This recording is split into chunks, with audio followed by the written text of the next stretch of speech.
నమస్కారం. జిల్లా సమగ్ర నివేదికకు స్వాగతం. ఈ కార్యక్రమం ద్వారా ఆయా జిల్లాలలో అభివృద్ధి కార్యక్రమాలు, ముఖ్య ఘటనలు, పరిణామాలు మరియు ఇతర అంశాల గురించి తెలుసుకుంటున్నాం కదా. ప్రస్తుతం రాజన్న సిరిసిల్ల జిల్లా నుంచి రాచర్ల లక్ష్మీనారాయణ గారు అందుబాటులో ఉన్నారు. ఆయన్ని అడిగి మరిన్ని వివరాలు తెలుసుకుందాం. నమస్కారం అండి లక్ష్మీనారాయణ గారు. నమస్కారం సార్. రాజన్న సిరిసిల్ల జిల్లాలో ఇవాళ చోటు చేసుకున్న సంఘటనలు వివరించండి.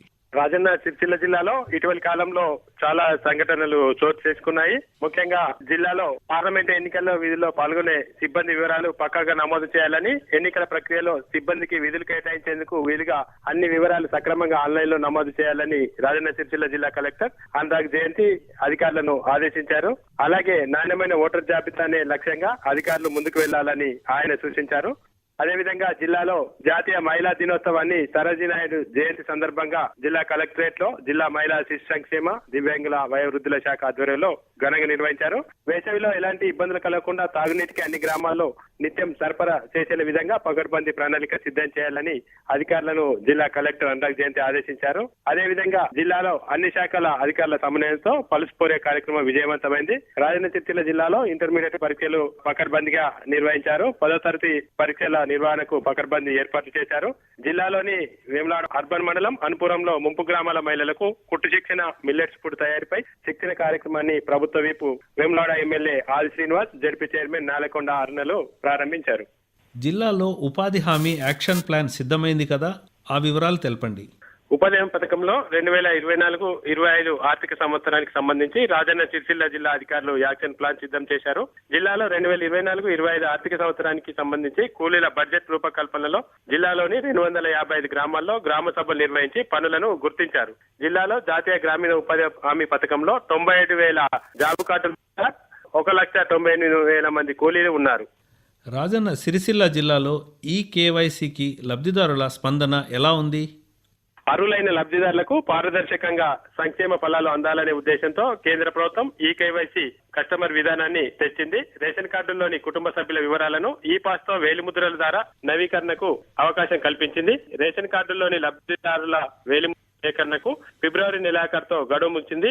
5 నెలల పాటు సాగిన ఈ ప్రక్రియలో రాజన్న సిరిసిల్ల జిల్లాలో 80.14% లబ్ధిదారులు ఈ కేవైసీ చేయించుకోగా ఇంకా 98,000 పైచీలకు ఈ కేవైసీ చేసుకోవాల్సి ఉంది.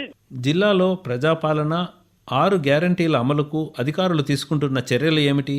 జిల్లా వ్యాప్తంగా 1,92,617 దరఖాస్తులు స్వీకరించారు. మొత్తం దరఖాస్తుల్లో సిలిండర్ రాయితీ కోసం 85.80% దరఖాస్తులు వచ్చాయి. రెండవ స్థానంలో 200 యూనిట్ల ఉచిత విద్యుత్ కోసం 1,42,966 అర్జీలు రాగా, మూడో స్థానంలో మహిళలకు మహాలక్ష్మి పథకంలో ఇచ్చే ₹2,500 పెన్షన్ కోసం 1,28,549 దరఖాస్తులు వచ్చాయి. ప్రతి దరఖాస్తును క్షుణ్ణంగా పరిశీలించారు. ఇప్పటికే అధికారులు యుద్ధ ప్రాతిపదికన ఆన్లైన్ లో నమోదు చేశారు.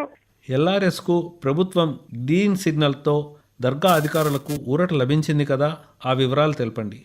ఎల్ఆర్ఎస్ కు మోక్షం లభించడంతో అనుమతి లేని ప్లాట్లు, లేఅవుట్ల క్రమబద్ధీకరణకు 4 ఏళ్లుగా నిరీక్షిస్తున్నటువంటి జిల్లా ప్రజలకు ఊరట కలిగింది. కాంగ్రెస్ ప్రభుత్వం గ్రీన్ సిగ్నల్ ఇవ్వడంతో అధికారులు దరఖాస్తులను పరిశీలించేందుకు సమాయత్తం అవుతున్నారు. జిల్లాలోని 2 మున్సిపాలిటీలో 255 గ్రామ పంచాయతీలు ఉండగా 43,149 దరఖాస్తులు ఎల్ఆర్ఎస్ లోకి వచ్చాయి. జిల్లాలో ఎల్ఆర్ఎస్ ద్వారా ₹100 కోట్లకు పైగా ఆదాయం లభించనుందని అధికారులు పేర్కొంటున్నారు. ఎల్ఆర్ఎస్ క్రమబద్ధీకరణకు మార్చి 31 వరకు ప్రభుత్వం అవకాశం ఇవ్వడంతో లబ్ధిదారుల్లో ఆశలు చిగురించాయి.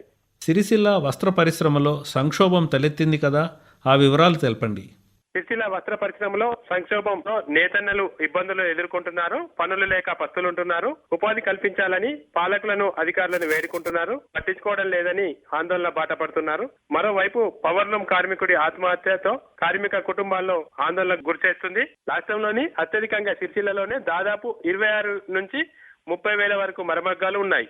వీటిలో 20,000 వరకు మరమగ్గాల వరకు మూతపడ్డాయి. మరమగ్గాలపై ఉత్పత్తులు నిలిచిపోవడంతో కార్మికులు ఉపాధి కోల్పోయి వీధిన పడ్డారు. ఇదండి రాజన్న సిరిసిల్ల జిల్లా నుంచి రాచర్ల లక్ష్మీనారాయణ గారు అందించిన జిల్లా సమగ్ర నివేదిక.